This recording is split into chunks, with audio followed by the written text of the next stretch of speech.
स्थापना दिवस के आज परेड कार्यक्रम हुआ। आज आईटीबीपी के हिमवीरों ने उत्तम से उत्तम उत्कृष्ट परेड का आयोजन किया और कई प्रदर्शन भी किए। आप जानते हैं कि इस देश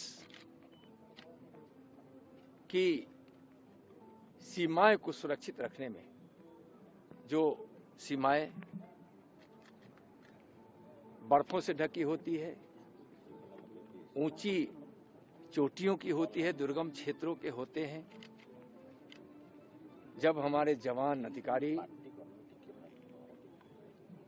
-50 डिग्री तक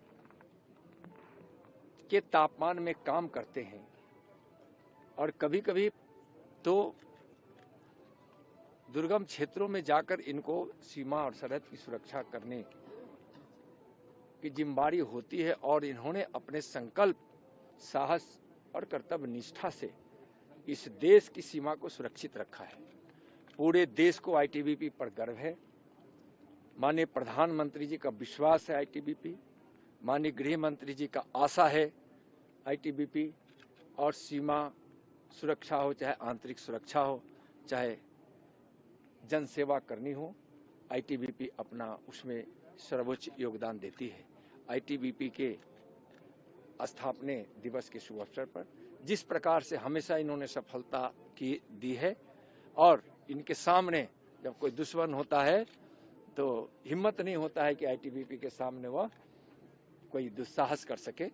ऐसे वीर जवानों को मैं शुभकामना देता हूं, बधाई देता हूं कि सफलता आपके साथ है। 2047 भारत वर्ष का सर आईटीबीपी का स्थान कैसे रहेगा सर?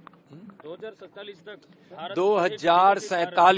2047 तक भारत विकसित भारत हो, विकसित राष्ट्र हो, यह संकल्प है हमारे प्रधानमंत्री आदरणीय नरेंद्र मोदी जी का।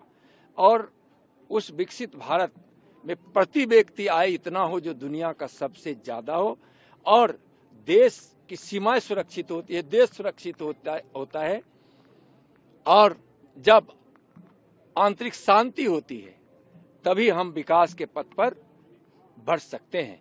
और आईटीबीपी समेत अन्य सभी इस प्रकार की संस्थाएं जितनी भी है, सीएपीएफ की सारी संस्थाएं माननीय प्रधानमंत्री जी के नेतृत्व में विकसित भारत बनाने के लिए संकल्पित है। आईटीबीपी का उसमें बहुत ही अधिकांश योगदान है और विकसित भारत बनाने में आईटीबीपी भी संकल्प के साथ काम कर रहा है। बहुत